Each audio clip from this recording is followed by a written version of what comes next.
আল্লাহ বলেন আমি আল্লাহ তাআলা জান্নাত সৃষ্টি তৈরি করেছি, একমাত্র মুত্তাকিদের জন্য আমি আল্লাহ জান্নাত তৈরি করেছি। আর এই জায়গার মধ্যে বলতেছে বান্দা তোমার জন্য রোজাকে ফরজ করেছি যেন তুমি মুত্তাকি হতে পারো। এর অর্থ হলো আল্লাহ তাআলা আমাদেরকে রোজা দিয়েছেন আমাদেরকে জান্নাতি বান্দা বানানোর জন্য। জোরে বলে ঠিক কিনা?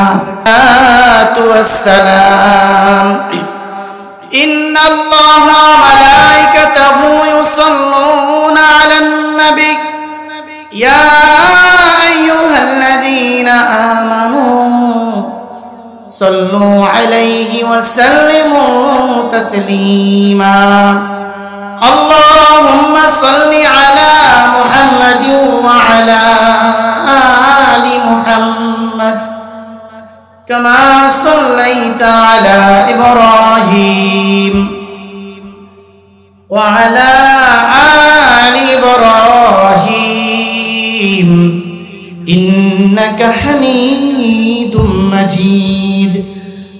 আল্লাহুম্মা বারিক আলা মুহাম্মাদিন ওয়া আলা আলি মুহাম্মাদ কামা বারাকতা আলা ইব্রাহিম ওয়া আলা আলি ইব্রাহিম ইন্নাকা হামিদুম মাজিদ। লা ইলাহা ইল্লাল্লাহ লা ইলাহা জোরে লা ইলাহা ইল্লাল্লাহ লা ইলাহা ইল্লাল্লাহ লা ইলাহা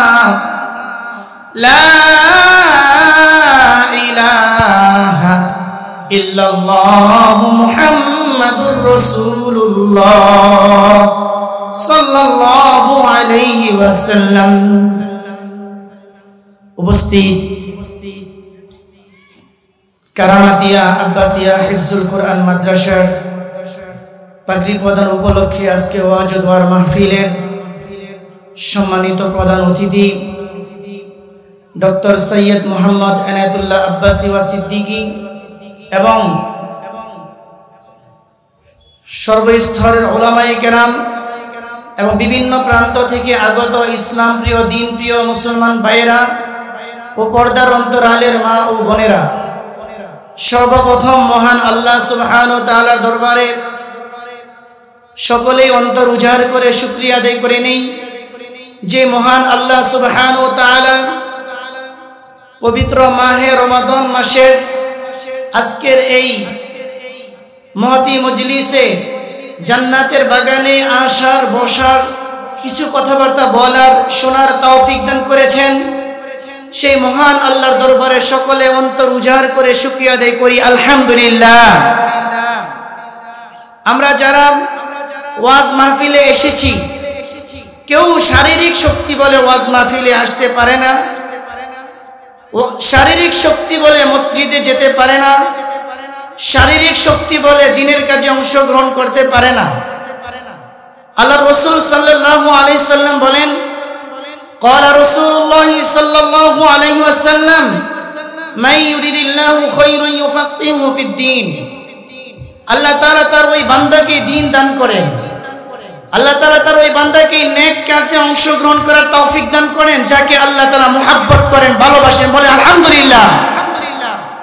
আমাদের এলাকায় আমাদের সমাজে এমনও মানুষ আছে যারা অনেক শক্তিশালী, 10 জন তার সাথে পারবে না, কিন্তু দেখা যায় মসজিদে যাওয়ার শক্তি তার মধ্যে নাই। জোরে বলেন ঠিক কিনা?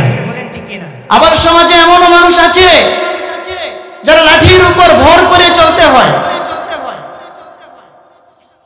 লাঠির উপর ভর না করে চলতে পারে না, দুর্বল হয়ে গেছে, গুছা হয়ে গেছে, কিন্তু দেখা যায় প্রচন্ড শীতের মধ্যেও আল্লাহর এই বান্দা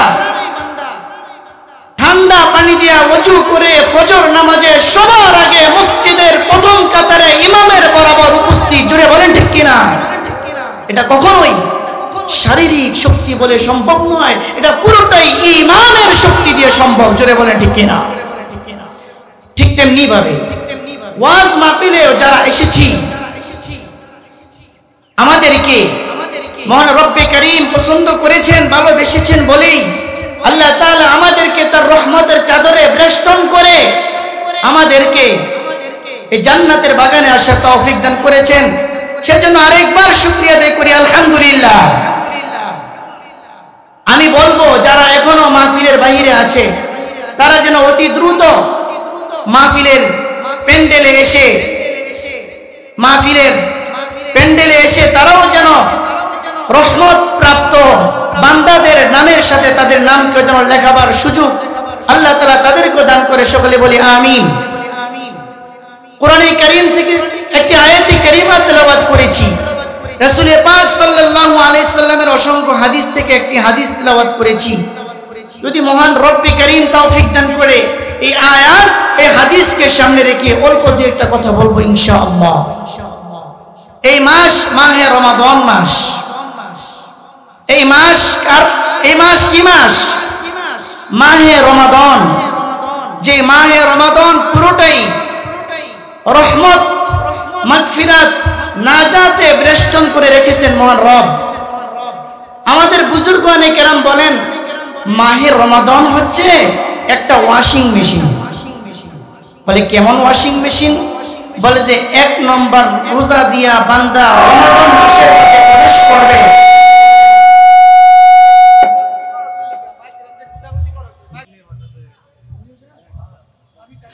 রমাদান মাসে বান্দা রমাদানের ভিতরে প্রবেশ করবে, শাওয়ালের চাঁদ উঠে মাহে রমাদান থেকে বের হবে, কেমন যেন বান্দা ওয়াশিং মেশিনের মধ্যে প্রবেশ করেছিল। রমাদানের প্রথম রমজান দিয়ে বান্দা জান্নাতের এই রমাদান মাসের ভিতরে প্রবেশ করবে, আর রমাদানের শেষ রোজা দিয়া বান্দা রমাদান মাস থেকে বের হবে। একটা রহমত প্রাপ্ত মাস, একটা বরকতপূর্ণ মাস, একটা রহমতপূর্ণ মাসের ভিতরে প্রবেশ করিয়া বান্দা রমজানের রোজাগুলোকে সঠিকভাবে আদায় করবে, পালন করবে। বান্দা রমজানকে পরিপূর্ণভাবে রমজানের পবিত্রতা রক্ষা করবে। এর মধ্য দিয়ে বান্দা ওয়াশিং মেশিন থেকে যেভাবে কাপড় সুন্দর পরিষ্কার হয়ে বের হয়, বান্দা রমজান মাস থেকে পরিষ্কার হয়ে মাগফিরাত প্রাপ্ত বান্দা হয়ে শাওয়ালের চাঁদ ওঠার পরে বান্দা শাওয়াল মাসের মধ্যে প্রবেশ করবে। বলেন না সুবহানাল্লাহ। রাসূল পাক সাল্লাল্লাহু আলাইহি সাল্লাম বলেন আল্লাহ তাআলা যদি মাটিকে কথা বলার শক্তি দিত, মানুষ যেমনি ভাবে কথা বলে, একে অপরের সাথে যেভাবে কথা বলে, তেমন যদি আল্লাহ তাআলা মাটিকে কথা বলার শক্তি দিত, মাটি সর্বপ্রথম কি কথা বলতো তোমরা জানোনি? সাহাবায়ে কেরাম বলে ইয়া রাসূলুল্লাহ, আল্লাহ এবং আল্লাহর রাসূল ভালো জানে। নবীজি সাল্লাল্লাহু আলাইহি সাল্লাম বলেন আল্লাহ যদি মাটিকে কথা বলার শক্তি দিত, মাটি সর্বপ্রথম রোজাদারদেরকে জান্নাতের সুসংবাদ দিত। সুবহানাল্লাহ। আল্লাহ তাআলা বলেন ইয়া আইয়ুহাল্লাযীনা আমানু কুতিবা আলাইকুমুস সিয়াম, হে ঈমানদাররা, কুতিবা আলাইকুমুস সিয়াম, আমি আল্লাহ তাআলা তোমাদের জন্য মাহে রমাদানকে ফরজ করেছি।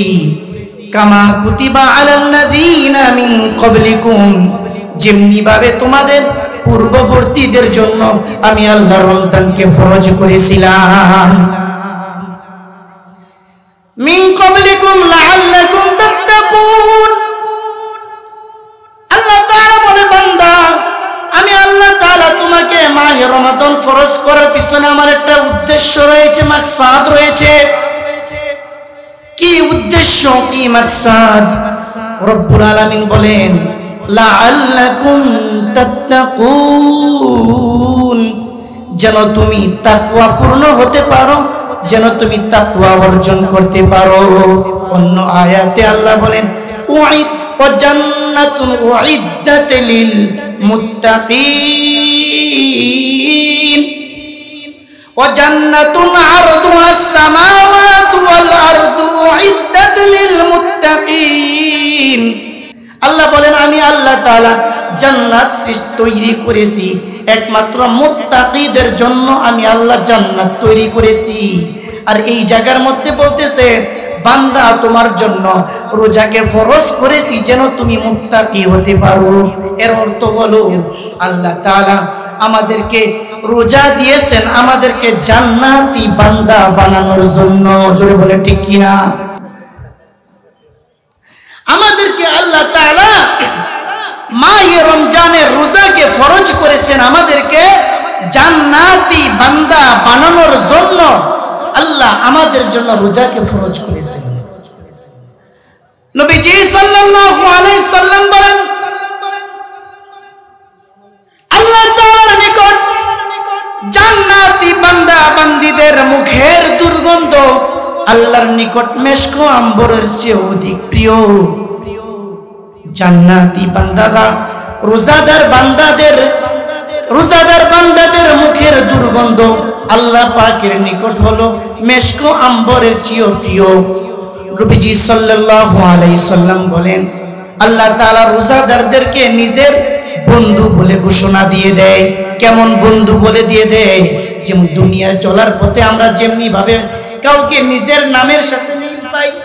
কাউকে যখন দেখি তোর নাম কি, বলে আমার নাম আব্দুল্লাহ। তোমার নাম কি? বলে আমার নাম আব্দুল্লাহ। তুমি তো আমার মিতা, তুমি আমার বন্ধু। এমন হয় কিনা? তা আল্লাহ তাআলা বলে রোজাদার খায় না। রোজাদার কি করে না? রোজাদার খায়। রোজাদার খায় না, আমি আল্লাহও খাই না। আল্লাহ খায়, আল্লাহ পান করে। আল্লাহ বলে রোজাদার যেমন খায় না, রোজাদার যেমন পান করে না, আমি আল্লাহ খাই না এবং পান করি না। অতএব রোজাদার আমি আল্লাহ পাকের বন্ধু। জোরে বলেন না সুবহানাল্লাহ। এজন্য আল্লাহ বলেন কিয়ামতের দিন রোজাদারদেরকে আমি আল্লাহ তাআলা নিজ হাতে পুরস্কার দান করব। বলেন না সুবহানাল্লাহ। তাহলে আমরা আল্লাহ পাকের পক্ষ থেকে কিয়ামতের দিন নিজ হাতে পুরস্কার গ্রহণ করতে রাজি আছি তো ইনশাআল্লাহ? কে কে রাজি আছি হাত তুলি তো। আল্লাহ কবুল করুক, বলি আমিন। আল্লাহ পাকের পক্ষ থেকে পুরস্কার গ্রহণ করব কিভাবে? রোজা রাইখা নাকি না রাইখা? রাইখা নাকি না রাইখা? আল্লাহ তাআলা আমাদের প্রত্যেককে রমজানের পবিত্রতা রক্ষা করার তৌফিক দান করুক দুটি জিনিসের মাধ্যমে। রমজানের পবিত্রতা রক্ষা হবে দুটি জিনিসের মাধ্যমে। এক, পাপ পরিহার। দ্বিতীয়, নেক কাজের অংশীদার।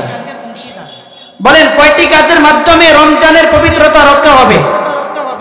দুটি জিনিসের মাধ্যমে। কয়টি জিনিসের মাধ্যমে? এক নম্বর হলো পাপ পরিহার করা। রোজা রাইখা মিথ্যা বলা যাবে? রোজা রাইখা গীবত করা যাবে? রোজা রাইখা অন্যের সমালোচনা করা যাবে? রোজা রাইখা টিভি সিনেমা দেখা যাবে? গান শোনা যাবে? গুনাহ যত বড় হোক যত ছোট হোক, গুনাহকে পাপকে পরিহার করব। নেক কাজ যত বড় হোক যত ছোট হোক, নেক কাজে অংশগ্রহণ করার জন্য সর্বোচ্চ চেষ্টা করব। ইনশাআল্লাহ রাজি আছি তো? আল্লাহ কবুল করুন, বলি আমিন। ওয়া আখিরু দাওয়ানা আলহামদুলিল্লাহি রাব্বিল আলামিন।